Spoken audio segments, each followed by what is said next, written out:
जय हिंद दोस्तों, बहुत बहुत स्वागत है आपका हमारी इस इन्फॉर्मेटिव वीडियो के अंदर।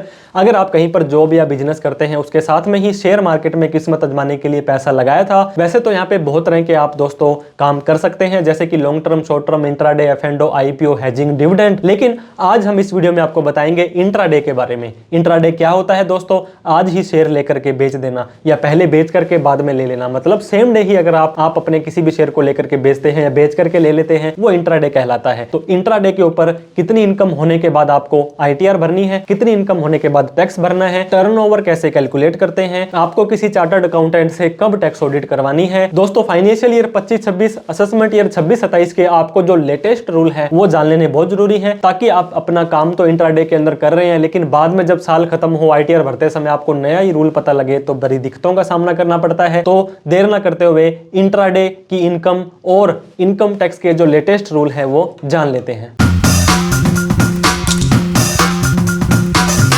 तो हम बात करने वाले हैं, अगर आप भी शेयर मार्केट के अंदर इंट्राडे के अंदर हाथ आजमाते हैं, किसी भी तरह की कोई ट्रेडिंग करते हैं और आपको कोई कमाई हो गई है, तो कब और कितना टैक्स देना पड़ेगा, क्या टैक्स फ्री लिमिट है, फाइनेंशियल ईयर 25-26, असेसमेंट ईयर 26-27। दोस्तों पहले इनकम टैक्स एक्ट 1961 होता था, अब आपका इनकम टैक्स एक्ट 2025 भी लागू हो जाएगा। तो समय समय पर काफी सारे रूल चेंज होते रहते हैं, जिनके लिए आपको अपडेट रहना जरूरी है। सबसे पहले हम बात करेंगे दोस्तों, आज के जमाने में पैसा कमाना बहुत हार्ड हो गया है, इतना ज्यादा कंपटीशन हो चुका है। अगर आपने कमाई कर ली है, उसके बाद में उसको सेव करना और भी ज्यादा हार्ड हो चुका है, और इससे भी ज्यादा हार्ड दोस्तों सेव हुए पैसे को इन्वेस्ट करके उससे कमाई करना और उसके बाद में उस कमाई के ऊपर टैक्स को बचाना। दोस्तों अगर आपके पास प्रॉपर नॉलेज है टैक्स की, तो आप भी कहीं ना कहीं टैक्स प्लानिंग कर करके आप अपना कुछ ना कुछ पैसा टैक्स सेविंग के तौर पर कर सकते हैं। बात करेंगे 1 अप्रैल 2025 से लेकर के 31/3/2026, इस पूरे साल में जो भी आप कमाई करेंगे, जिसको कि फाइनेंशियल ईयर 25-26, असेसमेंट ईयर 26-27 बोला जाता है, जो भी टैक्स देना है, जो भी आईटीआर भरनी है, साल खत्म होने के बाद, मान लीजिए अप्रैल 2026 से लेकर के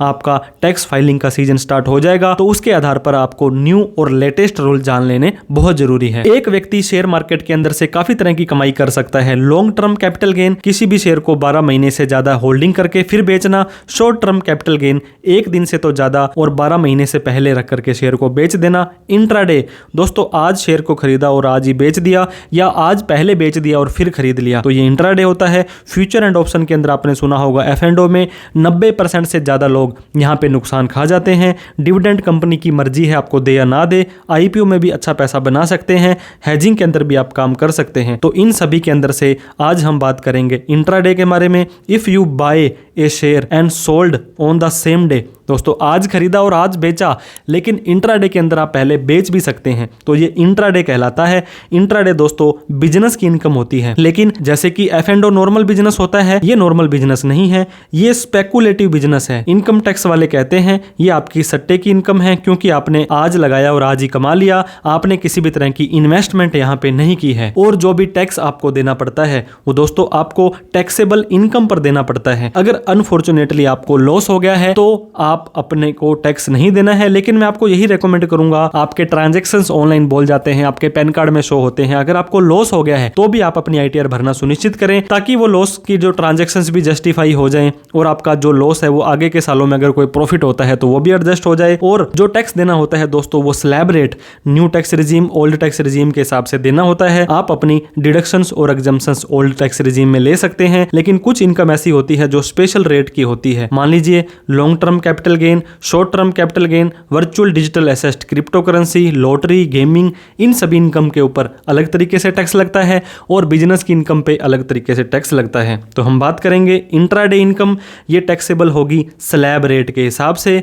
और आप टैक्स रिजीम के हिसाब से। आपकी मर्जी है, आप न्यू टैक्स रिजीम में जाएं, आप ओल्ड टैक्स रिजीम में जाएं और डिडक्शन एग्जम्पशंस की छूट लें, और आपको बिजनेस के हेड में इस इनकम को दिखाना पड़ेगा। जैसे कि आपके पास में 2 टैक्स रिजीम है दोस्तों, इस बार 99% लोग हैं ओल्ड रिजीम में नहीं जाने वाले हैं, लेकिन टैक्स का रूल तो पता होना जरूरी है। पहले 2.5 लाख रुपए के ऊपर टैक्स फ्री है, 2.5 लाख से 5 लाख पर 5% देना है। सर यहाँ पे तो 2.5 लाख के बाद ही टैक्स लग गया, और न्यू टैक्स रिजीम 12 लाख रुपए तक माफ है। ऐसा हर केस में नहीं होता है, वो भी हम डिस्कस करेंगे। 2.5 से 5 पर 5%, 5 से 10 पर 20 और 10 लाख से ऊपर 30% टैक्स देना पड़ेगा। कोई स्पेशल रेट की इनकम है तो स्पेशल रेट के हिसाब से, लेकिन इंट्राडे की इनकम को इस स्लैब रेट के हिसाब से टैक्स देना है। अगर आप ओल्ड टैक्स रिजीम में जाते हो। लेकिन आपने डिडक्शंस और एग्जम्पशंस ले ली और आपकी इनकम 5 लाख रुपए तक बनती है, तो यहाँ पे आप देख सकते हैं 2.5 लाख से 5 लाख पर 5% का टैक्स आपको देना पड़ता है, जो कि 12,500 बन जाता है। लेकिन ऐसा कोई भी व्यक्ति जिसकी इनकम 5 लाख तक है, उसका 12,500 का टैक्स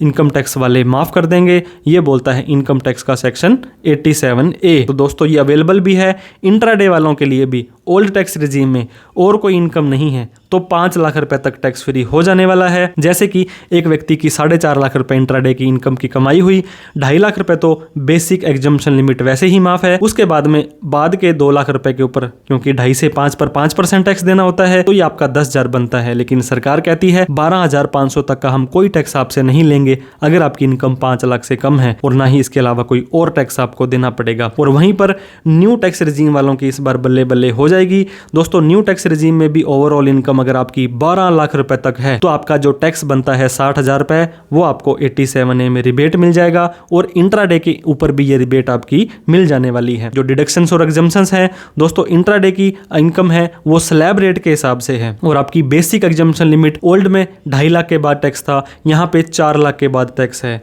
और 87A कहता है 60,000 रुपए तक का टैक्स हम आपको माफ कर देंगे अगर आपकी इनकम 12 लाख तक है। तो यहाँ पे ये देखिए दोस्तों, पहला 4 लाख रुपए तो है माफ, यहाँ पे 0 टैक्स है। 4 लाख से 8 लाख पर 5%, मतलब 8 लाख से 4 लाख का जो है 4 लाख का 5% होता है 20,000 रुपए। 8 लाख से 12 लाख पर जो भी टैक्स बनता है 4 लाख का, उस पर बनता है दोस्तों 40,000 रुपए। ये देखिए यहाँ पे भी टैक्स लग रहा है और यहाँ पे भी लग रहा है, लेकिन आप तो कह रहे थे सर 12 लाख तक माफ है। पहले आप टैक्स रेट देख लीजिए, 12 से 16 पर 15, 16 से 20 पर 20, 20 से 24 पर 25, और 24 लाख से ऊपर इनकम हो गई तो आपको 30% टैक्स देना होता है। लेकिन आपका 40 और 20 60,000 रुपए टैक्स बनता है जिस व्यक्ति की इनकम 12 लाख रुपए तक है, और टोटल इंट्राडे की इनकम 12 लाख तक है। बेसिक एग्जम्पशन लिमिट 4 लाख रुपए है। टैक्सेबल इनकम हो गई 8 लाख रुपए, लेकिन 4 से 8 पर 20 और 8 से जो 12 पर 40,000 के हिसाब से 60,000 टैक्स बन जाएगा, और आपको हेल्थ एंड एजुकेशन सेस भी देना पड़ जाएगा। लेकिन जिस व्यक्ति की नॉर्मल इनकम 12 लाख रुपए तक है, उसका जितना भी टैक्स बनता है या 60,000 रुपए है वो आपका माफ हो जाएगा। तो 12 लाख तक आपका टैक्स तो 0 हो जाएगा, लेकिन 4 लाख के बाद आपको ITR भरनी पड़ेगी। और 12 लाख से ज्यादा इनकम चली गई तो दोस्तों आपको 87A की रिबेट नहीं मिलेगी, फिर आपको 4 लाख के बाद ही टैक्स देना पड़ेगा, और उस टैक्स पे 4% हेल्थ एंड एजुकेशन सेस भी देना पड़ेगा। और आपने एडवांस के अंदर टैक्स नहीं भरा तो सेक्शन 234B और C का ब्याज भी देना पड़ेगा। दोस्तों सैलरी की इनकम, बिजनेस की income, long term, short term, कोई अदर इनकम आती है तो ये टैक्सेबल स्लैब रेट के हिसाब से तो होगी नॉर्मल इनकम, लेकिन लॉन्ग टर्म और शॉर्ट टर्म के लिए आपको स्पेशल रेट देना पड़ेगा। जैसे कि लॉन्ग टर्म पहला 1.25 लाख माफ है, उसके बाद में 12.5%, शॉर्ट टर्म पर 20% का टैक्स 4 लाख से ऊपर इनकम होने पर ही देना पड़ जाएगा। एडवांस टैक्स दोस्तों आपने 1 अप्रैल 25 से लेकर के कमाई चालू कर दी, अप्रैल में, मई में, जून में, जुलाई में, लेकिन अब ITR तो भरोगे जुलाई 2026 के अंदर। सरकार कहती है अगर आपका टैक्स 10,000 से ज्यादा का बनता है तो इस टैक्स को आप हमें एडवांस में ही दे दो। 15% टैक्स तो आप जितना बनता था आइडिया लगा लो कि मेरा इतना इनकम होगी, मेरा इतना टैक्स बनेगा, उसका 15 जून तक आप हमें दे दो। इसके बाद 45% टैक्स 15 सितंबर तक, 75% टैक्स 15 दिसंबर तक, और पूरा का पूरा टैक्स हमें 31 मार्च से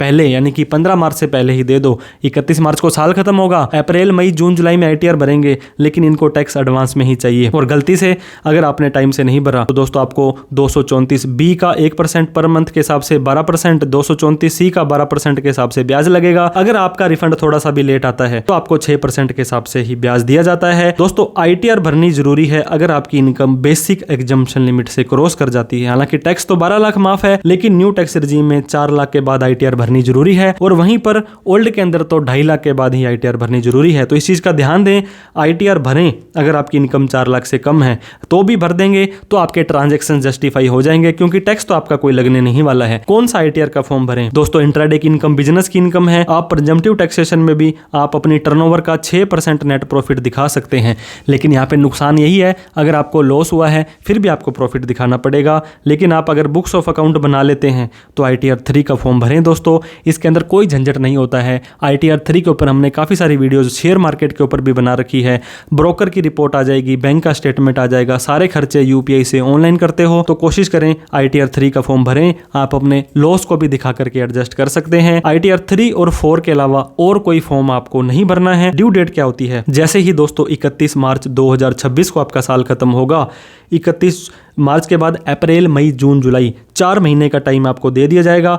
अगर आपकी टैक्स ऑडिट नहीं होती है तो टैक्स ऑडिट होती है तो 30 सितंबर तक टैक्स ऑडिट करवा करके 31 अक्टूबर तक उस ऑडिट वाली ITR को लगा देना है। क्या आपका कोई TDS भी करता है? दोस्तों शेयर मार्केट के अंदर long term, short term, intraday, F&O इन पर TDS नहीं कटता है। सिर्फ और सिर्फ डिविडेंड की इनकम, एक कंपनी आपको 10,000 से ज्यादा का डिविडेंड देती है पूरे साल में तो आपका 10% का TDS कटेगा, अदरवाइज इंट्राडे पर कोई TDS नहीं है। अब आपने सुना होगा टर्नओवर काफी इंपॉर्टेंट रोल प्ले करता है। दोस्तों टर्नओवर डिसाइड करता है कि आपको किसी चार्टर्ड अकाउंटेंट से ऑडिट करवानी है या सीधी ही ITR भर देनी है। अगर आपकी टर्नओवर 10 करोड़ से क्रॉस हो गई है तो पहले किसी CA से ऑडिट करवानी है, फिर ही आप अपनी ITR 3 का फॉर्म भर सकते हैं। टर्नओवर कैसे कैलकुलेट होती है? एब्सोल्यूट प्रॉफिट और लॉस। दोस्तों हर एक ट्रांजैक्शंस में आपको प्रॉफिट होगा या लॉस होगा। मान लीजिए आपने एक ट्रेड किया, इसमें 1 लाख रुपए का खरीदा और 1,25,000 का बेच दिया तो आपको प्रॉफिट हुआ 25,000 रुपए का। एक और सौदा किया, 1 लाख का खरीदा, 50,000 का बेच दिया तो आपको लॉस हो गया 50,000 रुपए का। अब दोस्तों ये 25,000 का प्रॉफिट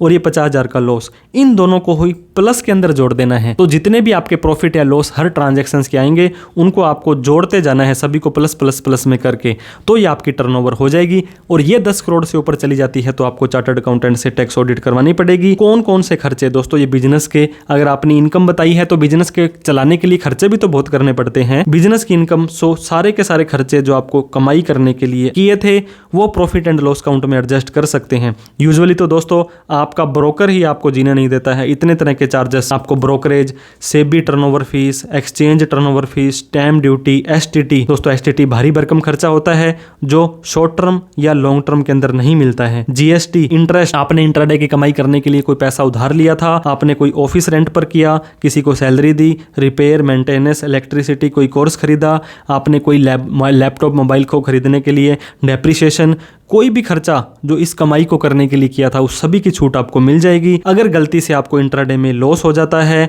तो दोस्तों टेंशन नहीं लेनी है, घबराना नहीं है। लॉस पर कोई भी टैक्स आपको नहीं देना पड़ता है, लेकिन हम आपको रेकमेंड करेंगे ITR भर दें, वो भी ड्यू डेट से पहले पहले। तो जो भी लॉस आपने किया वो आगे के 4 सालों का कभी भी आपको कोई प्रॉफिट होता है उससे एडजस्ट हो जाएगा।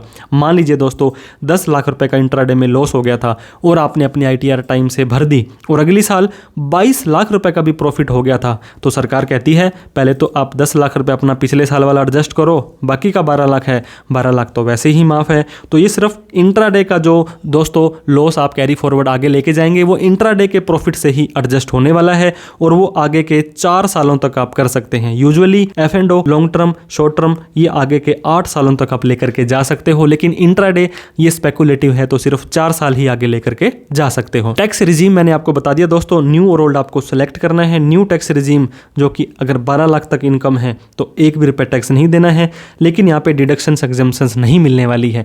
डिडक्शन ले भी लेंगे दोस्तों, मान लीजिए 1.5 लाख आप ATC की ले लेंगे और 2 लाख होम लोन की ले लेंगे तो भी 3.5 लाख हुई और 5 वैसे माफ है। डिडक्शन लेने के बाद भी 8.5 लाख रुपए ही माफ है और न्यू में तो 12 लाख वैसे ही माफ है। तो आपको हो सकता है, मैंने आपको पहले ही बता दिया 99% लोग तो न्यू टैक्स रिजीम में जाएंगे, लेकिन एक बार जिस रिजीम में चले गए और बिजनेस की इनकम दिखा रहे हो तो बार बार आप दोस्तों इस टैक्स रिजीम को चेंज नहीं कर सकते हैं। इसके अलावा दोस्तों आपने इंट्राडे में लिया और शाम को 3:30 से पहले नहीं काटा तो वो ऑटोमेटिक स्क्वायर ऑफ कर देंगे, इस चीज का ध्यान दें। आप इंट्राडे को शॉर्ट टर्म में भी कन्वर्ट, डिलीवरी भी ले सकते हैं। प्रॉपर नॉलेज रखें दोस्तों, किसी की टिप पर भरोसा ना करें। प्रोफेशनल फीस, आपको किसी भी प्रोफेशनल की हेल्प लेनी है, आपका एक पर्सनल चार्टर्ड अकाउंटेंट होना चाहिए। अगर ऐसा केस नहीं है तो आप हमें कभी भी कॉल, मैसेज, व्हाट्सएप कर सकते हैं। प्रॉपर टैक्स प्लानिंग से मैं आपको ये विश्वास दिलाता हूँ कहीं ना कहीं आप टैक्स भी बचा पाएंगे और इन फ्यूचर में इनकम टैक्स के नोटिस से भी बच जाएंगे। तो इस तरह से आपको किसी न किसी प्रोफेशनल की हेल्प जरूर लेनी चाहिए जो क्वालिफाइड हो। अब दोस्तों मुझे एक जाते जाते सवाल का भी जवाब देके जाए। एक व्यक्ति जिसकी 6 लाख रुपए की जो इनकम हुई है वो इंट्राडे से हुई है और वो ओल्ड टैक्स रिजीम में जाकर के अपनी ITR भरना चाहता है, उसकी कोई डिडक्शंस और एग्जम्पशंस नहीं है, तो क्या उसको टैक्स लगेगा? यस या नो के अंदर हमें कमेंट करके जरूर बताएं। वीडियो अच्छी लगी हो तो लाइक, अभी तक हमें सब्सक्राइब नहीं किया है तो प्लीज़ सब्सक्राइब कर लें। काफ़ी मेहनत से आप लोगों के लिए वीडियो बनाते हैं। इस वीडियो को उन सभी लोगों में शेयर करें जो शेयर मार्केट में अपना पैसा शेयर करते हैं और इंट्राडे के अंदर स्पेशली काम करते हैं। कोई डाउट, क्वेरी, क्वेश्चन हो कमेंट करके आप हमसे पूछ सकते हैं। किसी भी तरह की प्रोफेशनल हेल्प के लिए कभी भी आप हमें कॉल, मैसेज, व्हाट्सएप कर सकते हैं। Thank you so much for watching this video. जय हिंद, जय भारत।